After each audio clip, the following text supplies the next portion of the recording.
ഇപ്പം ഞാൻ KTMൻ്റെ ഷോറൂമിലാണ്. നമ്മുടെ ഇവിടെ ട്രിപ്പിന് വന്ന ഒരിതുണ്ടായിരുന്നല്ലോ, ഡ്യൂക്ക് 250. അതിൻ്റെ ചുരം ഇറങ്ങിയപ്പം അതിന് ചെറിയ സൗണ്ട് ഉണ്ടായിരുന്നു. അപ്പം ഞങ്ങൾ ഒരാഴ്ച മണ്ണ് കയറിയതായിരിക്കും എന്നൊക്കെ വിചാരിച്ച.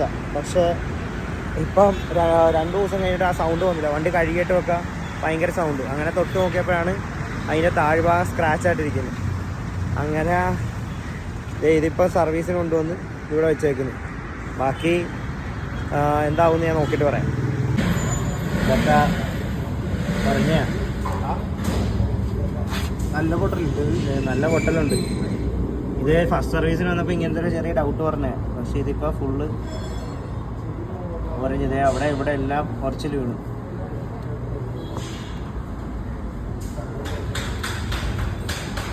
ഇപ്പുറത്ത് കുഴപ്പമില്ല. പക്ഷേ ഇപ്പം ഒരു 500 മീറ്റർ ഓടിയപ്പോൾ തന്നെ ഡിസ്ക് ചൂടാവുകയും ചെയ്തു. അത്യാവശ്യം നല്ല ചൂടുണ്ട്. അങ്ങനെ വണ്ടി സർവീസിന് അങ്ങോട്ട് കയറ്റി ബാക്കി എന്താവുന്ന വന്നിട്ടുണ്ട്. 5000 കിലോമീറ്റർ ഓടിയ ഡ്യൂക്കിൻ്റെ പാഡാണ്. അവർ വന്നിട്ട് പറഞ്ഞ പാഡ് തീർന്നതാണ്. എത്ര 5000 തന്നെയല്ലേ? 5400 കിലോമീറ്റർ ഓടിയ പാഡ്. ഡിസ്പ്ലേ കാണിക്കാമല്ലോ നമുക്ക്.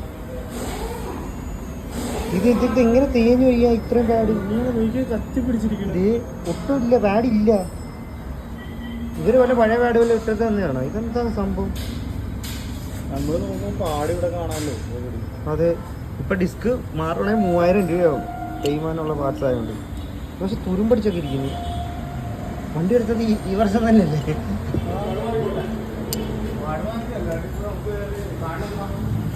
അല്ല, പാഡ് മാറിയാൽ ആ സ്ക്രാച്ച് ഉള്ളത് കാരണം ഗ്രൈൻഡ് ചെയ്യാൻ പറ്റുമോ?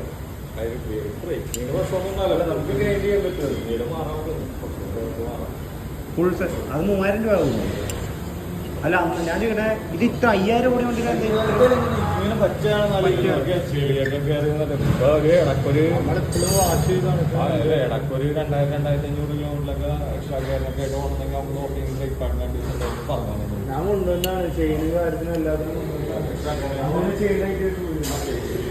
അങ്ങനെ വണ്ടി ഇതാക്കി കിട്ടിയിട്ടുണ്ട്. വണ്ടി ഡ്യൂക്കിൻ്റെ അവർ പറഞ്ഞതെന്ന് വെച്ച് കഴിഞ്ഞാൽ പാഡൊക്കെ നമ്മൾ ഒരു 1500 കിലോമീറ്ററൊക്കെ ആകുമ്പോൾ ചെക്ക് ചെയ്യണം. പലരുടെയും ബ്രേക്കിംഗ് സ്റ്റൈൽ മാറുന്നതനുസരിച്ച് പല രീതിയിലായിരിക്കും ബ്രേക്ക് ചെയ്യുന്നത്. അത് കാരണം ബ്രേക്കിൻ്റെ പാഡൊക്കെ എല്ലാവരും സെറ്റ് ചെയ്യണം. പിന്നെ അവിടുത്തെ പുള്ളി പറഞ്ഞ് ബ്രെംബോയുടെ ബ്രേക്കുണ്ട്, അതിന് അത്യാവശ്യം റേറ്റ് ഉള്ളതാണ്.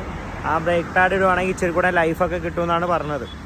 അപ്പം നിങ്ങളെല്ലാവരും വണ്ടി KTM ആണ് ഇത് ഉപയോഗിക്കുന്നതെങ്കിൽ, KTM അല്ല എല്ലാ വണ്ടിയുടെ ആണെങ്കിലും ബ്രേക്ക് പാഡ് നമ്മൾ നോക്കണം. കാരണം ബ്രേക്ക് അത്യാവശ്യമുള്ള കാര്യമാണല്ലോ. അപ്പോൾ ബ്രേക്ക് പാഡ് ഇടയ്ക്കിടയ്ക്ക് ചെക്ക് ചെയ്യണം. ബ്രേക്ക് പാഡൊക്കെ ഉണ്ടാകുന്നൊക്കെ നോക്കണം. സർവീസൊക്കെ കേൾക്കുമ്പോൾ അവർ നോക്കിയില്ലെങ്കിലും നിങ്ങൾ ചോദിക്കണം ബ്രേക്ക് ഓക്കെ ആണോ അല്ലേന്ന്. കഴിഞ്ഞ വട്ടം സർവീസിന് വന്നപ്പോൾ നമ്മൾ ചോദിച്ചായിരുന്നു സൗണ്ട് വരുന്നത് എന്തുകൊണ്ടാണ്. അപ്പം മണ്ണ് കയറിയതാണെന്നൊക്കെ പറഞ്ഞ് നമ്മൾ പോയി. പക്ഷെ അന്നേ ബ്രേക്ക് പാഡ് നോക്കിക്കേണ്ടായിരുന്നു. അവർ മണ്ണ് കയറിയാൽ കഴിയാൽ മതി പോകുമെന്നൊക്കെ പറഞ്ഞു.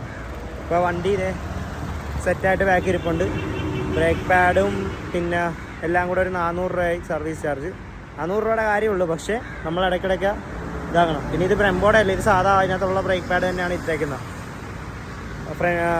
ഫ്രണ്ടാണ് ഇപ്പോൾ മാറിയേക്കുന്നത്. കാരണം മിക്കവരും ഫ്രണ്ട് ബ്രേക്ക് ആയിരിക്കും കൂടുതലായിട്ട് ഉപയോഗിക്കുന്നത് സ്ലോ ചെയ്യാൻ വേണ്ടി. ഒരു സൈഡ് ഞാൻ വീഡിയോ കണ്ടായിരുന്നല്ലോ, ഒട്ടുമില്ലായിരുന്നു.